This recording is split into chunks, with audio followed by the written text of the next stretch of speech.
Welcome back, folks, to another episode of Jamin's Daily. Jamin here, your host, and we're going to get right into it with some headlines on the interwebs. And here's some breaking news. Halsey, some pop star we've talked about in the past, has shaved all her hair, and her new look is 10 out of 10 on the badass scale, according to Pop Sugar. And I just have to tell all the ladies at home, it's very hard to look good with your head shaven off, okay? So let's just start off from there. It says, in a beauty move many people have considered making over the last several months, Halsey let the electric clippers work their magic and shaved off all her hair. And it's on a TikTok video, which as an adult I refuse to learn how to use. Am I old? I'm already grumpy at 37. I'm like, I refuse to learn how to use TikTok. You know, folks at home, if you use TikTok, this is I'm not making fun of you. Make fun of me for not using it. Moving on. It says here that Aisha Curry, so Stephon Curry is a basketball player. He has a wife who's semi-famous outside of the fact that she just married to him. She quietly closed her South Florida restaurant, and then she went blonde. These are two things that have nothing to do with each other. So she went blonde, but then she closed her restaurant, but it's within the same headline. How bizarre is that, folks? Here we go. She's showing... The thing about this lady is that she's starting to have a little bit too much plastic surgery, if you want to know my opinion. Let's get to this one. Ooh, juicy. Here's a juicy one, folks. Donald Trump drops money into the church collection bucket. Let's see how much money they're gonna roast him for not putting enough money. So President Donald Trump plunked what appeared to be a few $20 bills into the collection bucket at the International Church of Las Vegas on Sunday. It says, and he did it with a bit of ceremony. He dug the cash out of his right pocket, fingered the bills, and fanned through them repeatedly before dropping them into the collection container. I mean, I guess it's funny. I mean, he's giving money to the church, which is probably more than most people do, okay? But you can't help but the Twitter brigade comes out and wants to make fun of somebody giving money to the church.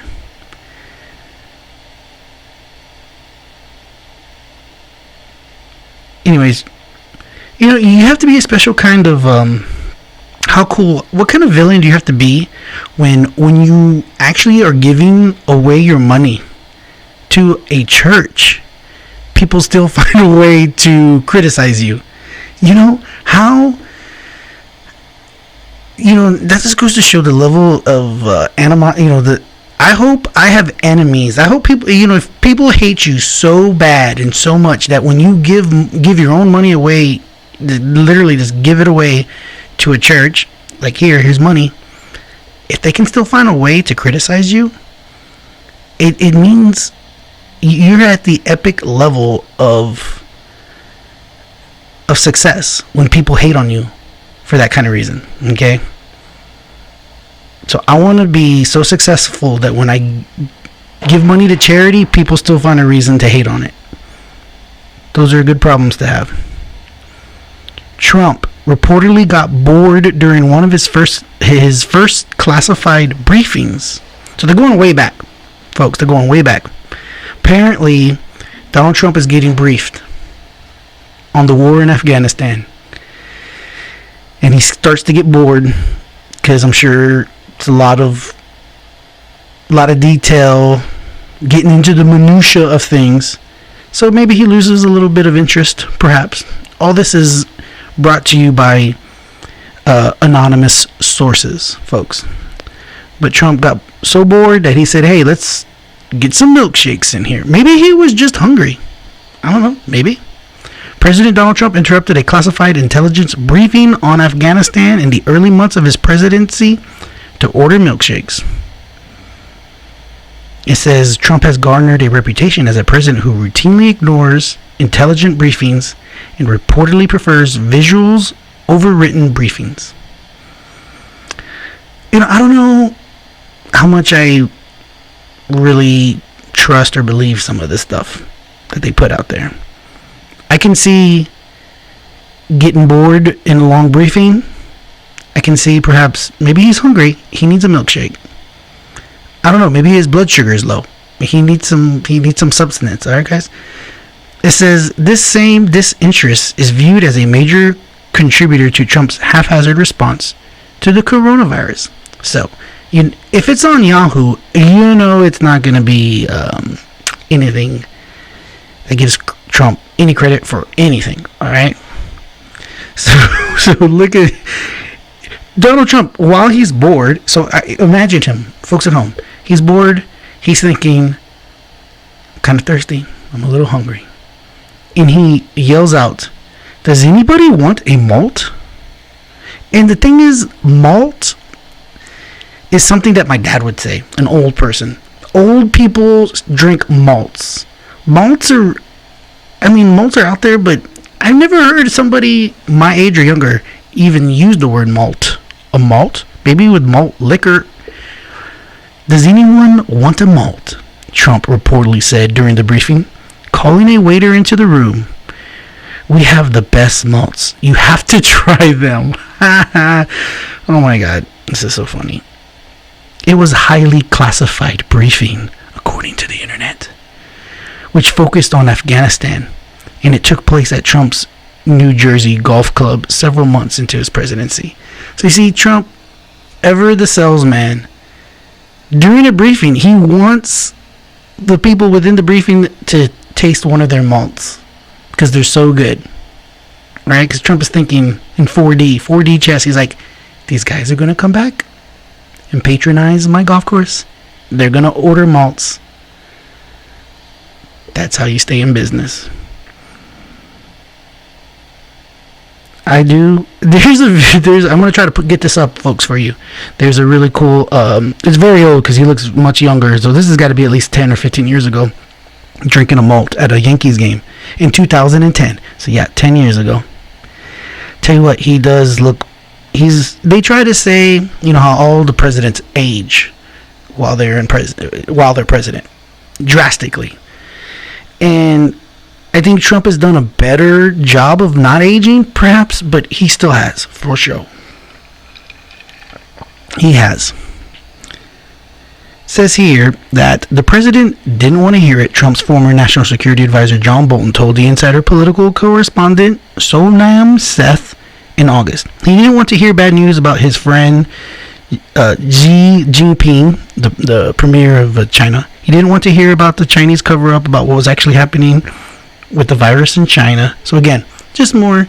John Bolton is not to be trusted. He's a war hawk with an axe to grind, and he's been wrong on things. He is always looking out for John Bolton. Okay, folks? So although in some ways he can be agreeable on things in terms of foreign policy, this and that, in this situation, no. Nope. I don't want to hear anything about... When John Bolton says something about Trump, it's like when somebody tells you information on somebody and you know that person doesn't like the other person, how much faith can you put into it, Here we go, folks. Remember, not long ago, a militia was accused of plotting to kidnap the governor of Michigan, and now chilling training videos released of those militiamen who were charged in the Michigan governor kidnap plot. And And I'm sure it's just videos of them shooting their guns. There's a lot of videos of that on YouTube if you want to see somebody shooting firearms. My whole thing on that whole situation was how dumb you have to be in 2020 to think you can actually plan out something like that for any period of time without it. People are gonna find out. You can't do it that way. Okay, I'm not trying to give people ideas.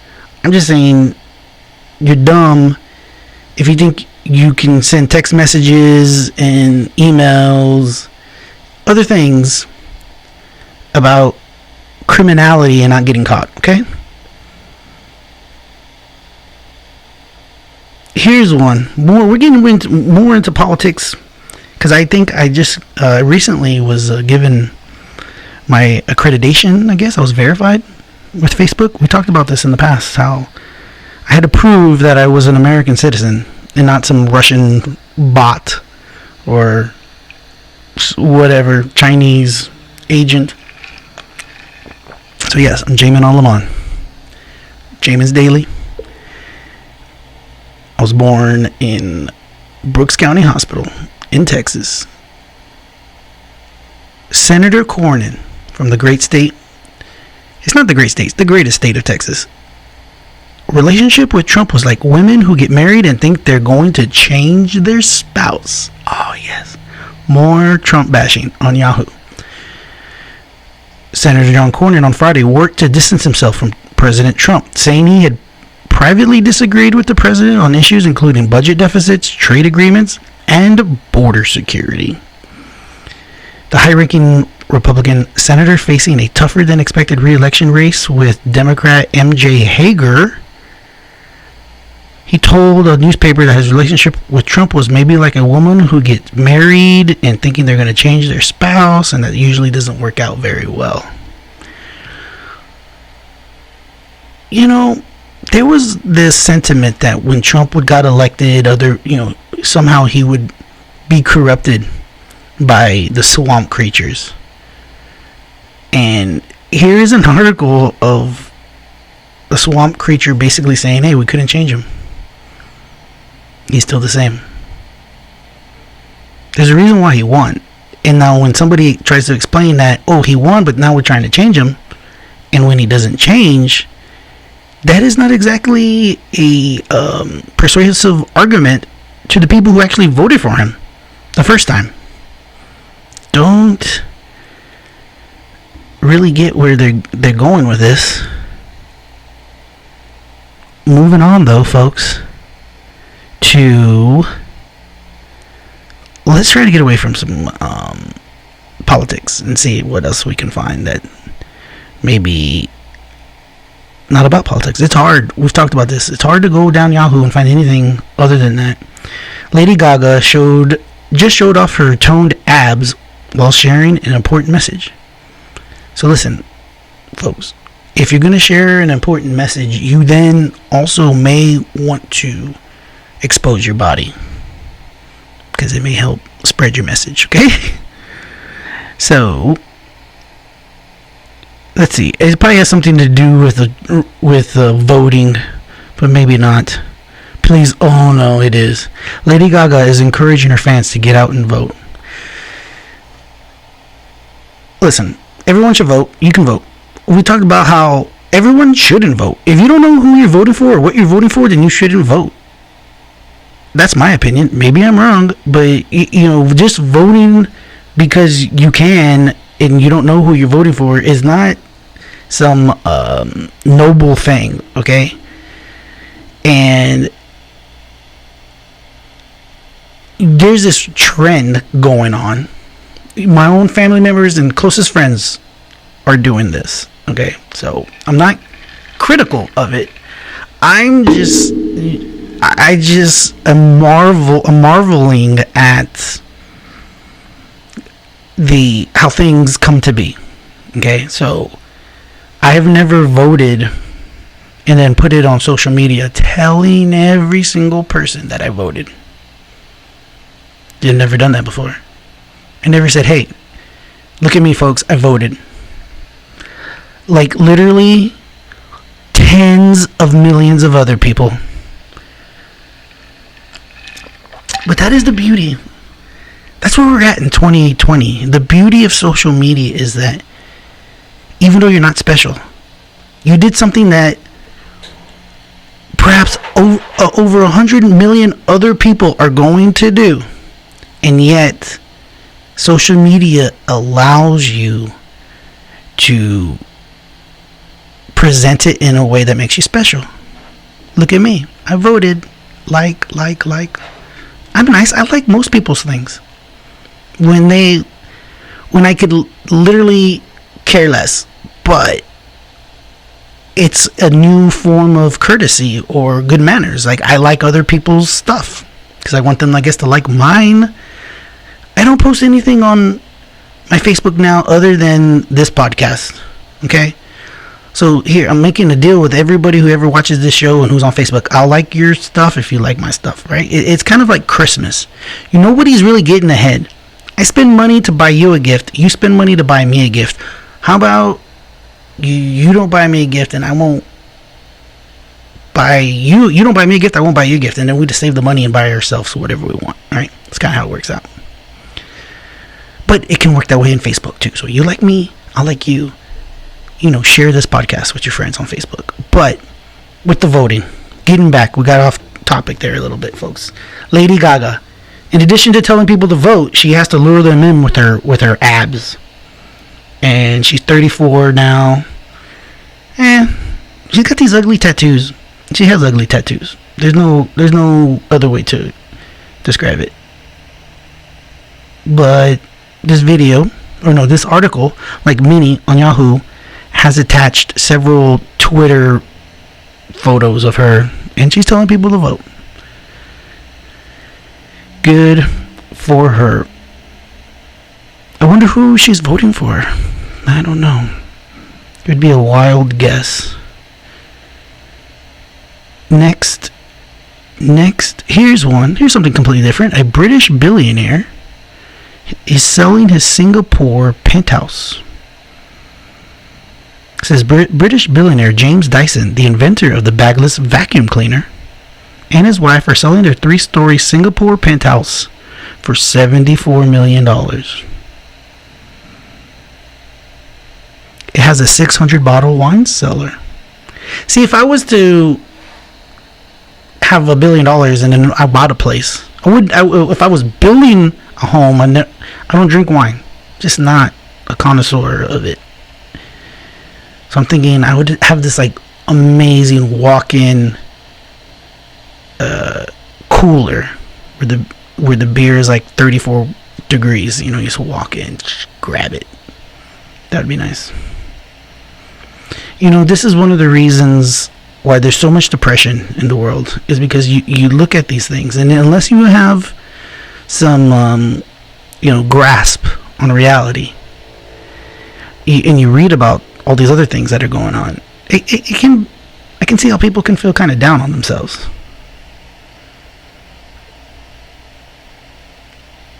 Let's get into more politics though, folks. Here's a good one from Salon. Kamala Harris responds to incredibly racist dog whistle attack from Senate colleague. Folks, whenever you hear somebody use the term dog whistle, you already know where it's going. Republican Senator David Perdue of Georgia was denounced for being incredibly racist Friday night after he willfully mispronounced the name of his Senate colleague Kamala Harris, the Democrat from California and her party's vice president nominee, at a campaign rally for President Trump. Perdue, currently in a heated re-election campaign of his own against Democrat challenger Jon Ossoff, was just completing his introduction for Trump at the rally in Macon, Georgia, when he referred to Harris as Kamala. I don't know, whatever. Here's the thing, folks. This is where, on this show, we can be truthful. Okay, folks? And I've always had this what goes on in 2020 is that when bad behavior or being mean, bullyish behavior, boorish behavior is then labeled as racist. Okay, like when two people are fighting and a man calls a woman a female dog, if he calls her a bitch, when you're trying to make fun or be mean or do something like that, you say these things. You use terms to make the other person feel bad, to make fun of them, because you're trying to make fun of them. It's not because you're a sexist or this or that. So when Purdue is making fun of Kamala's name in that way,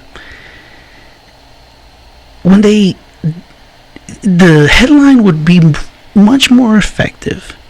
Instead of calling him racist, which is thrown around so much now, because what Purdue was doing there is not racist.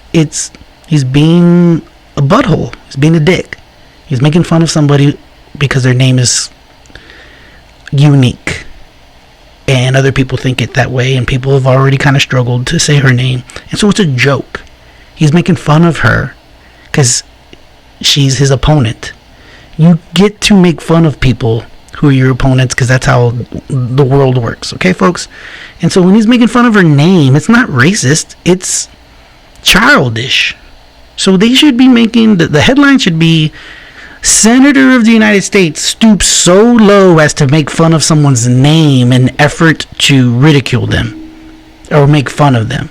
You know, go that route. Don't be like, oh, he's racist because he willfully mispronounced her name.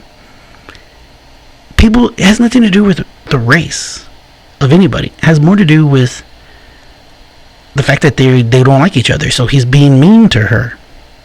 That's normally how it works. I don't know, maybe I'm wrong. If I am, send me an email, jaminsdaily@gmail.com.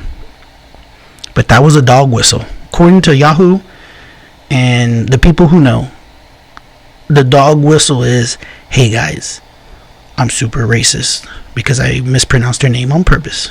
So now all the racists need to come out and vote for Trump. You know, makes no sense.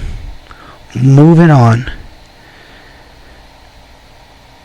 I'm telling you, we could just go with Trump all night when it comes to Yahoo. Trump calls to lock up Gretchen Whitmer might just be why he loses Michigan.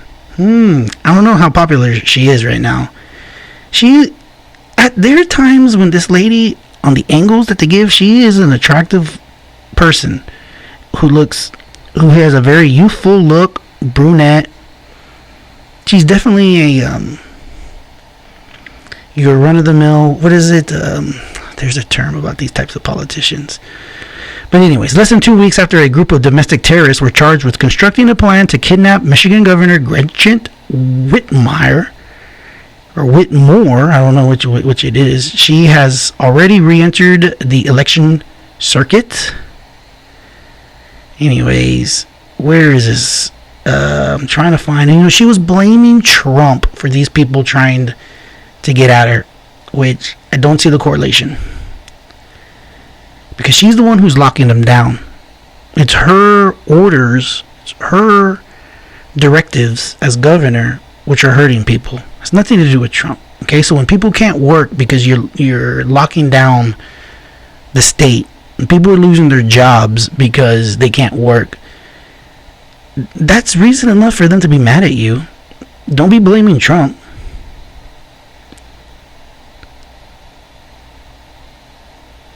Anyways, I think you know where I stand on the whole lockdown. They made a mistake by using the term lock. You're locked up, you're locked down. They should have the media should have found a better term when they're trying to propagandize the masses.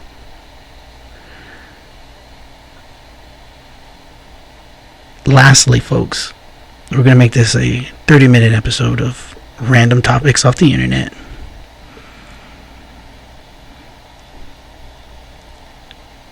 Apparently, folks,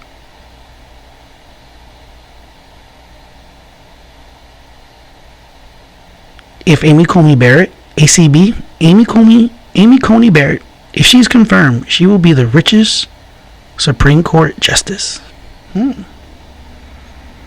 How rich can she really be? Because the other ones must be broke. So becoming a member of the Supreme Court is a remarkable achievement. It pays well.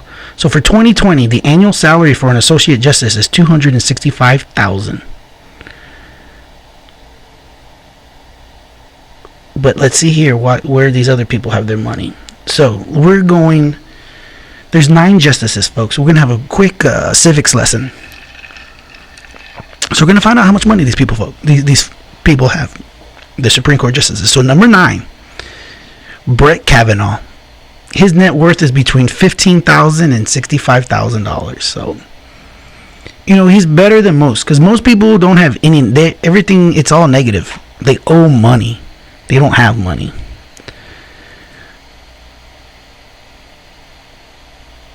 Most of Kavanaugh's assets include a Bank of America account and a 401k account. Says Justice Clarence Thomas, doing better.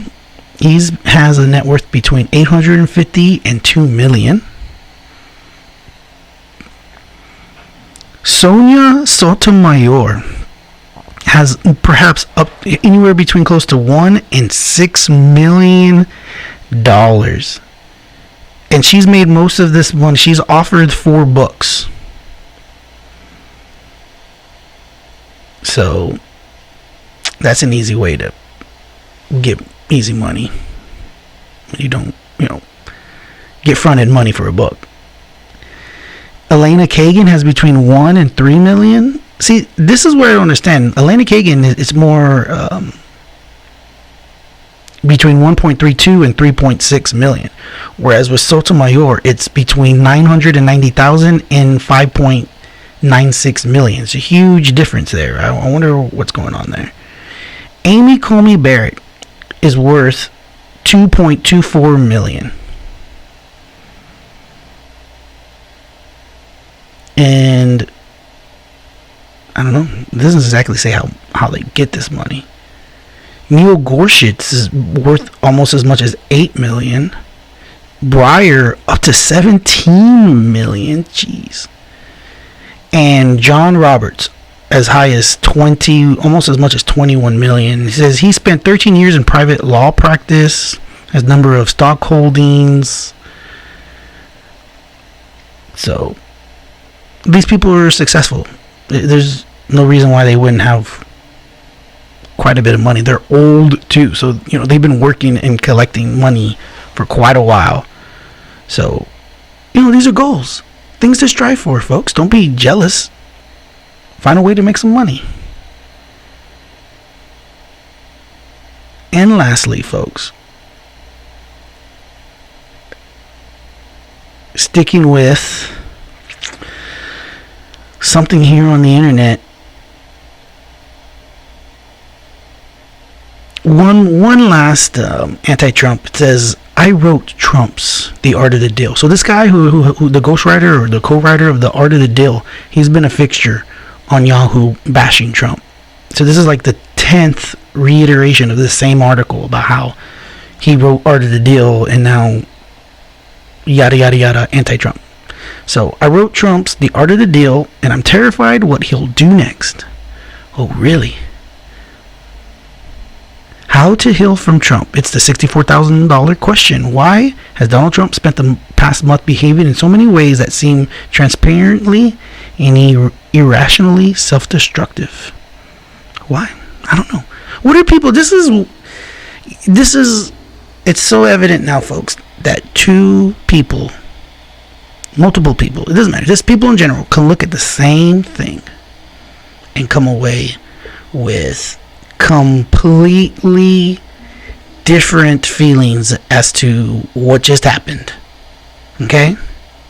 So there's a lot of people who see Trump and see one thing, and then there's a lot of other people who see Trump and see something else. It's very interesting. I think there needs to be more research done into this phenomenon, because at times it seems a little bizarre and hard to describe as to how this is, why it's so prevalent now in our society. But if you know, or if you want to take a stab at it and let me know, again, send me an email at jaminsdaily@gmail.com. Don't forget that this podcast is brought to you by Sage Choice Insurance Agency. You can call us at 361-400-2411. You can go online to quotefromjamin.com. Utilize state-of-the-art online form, secure, encrypted. Sends us the information so that we can give you a quote. Makes it that much easier. So, this is the first episode that I'm shooting this week. It's Monday night. Monday night, October the 19th. And I'm here in this office plaza alone. And one of the cleaning ladies came in. So I was talking to her about that. I was like, by the time I leave here, y'all are already gone. I feel like I'm the only one here. I hope I'm the only one here because it's a 3-story building and it's dark inside here. I'm kind of spooky. And you know what happened? This lady then starts telling me all these scary stories about all the things that they hear and have heard. And I'm like, lady, don't do that. You're just making it worse for me. Anyways, we'll end it with that. So stick with us, folks, because you know why. Why? Because the best is yet to come.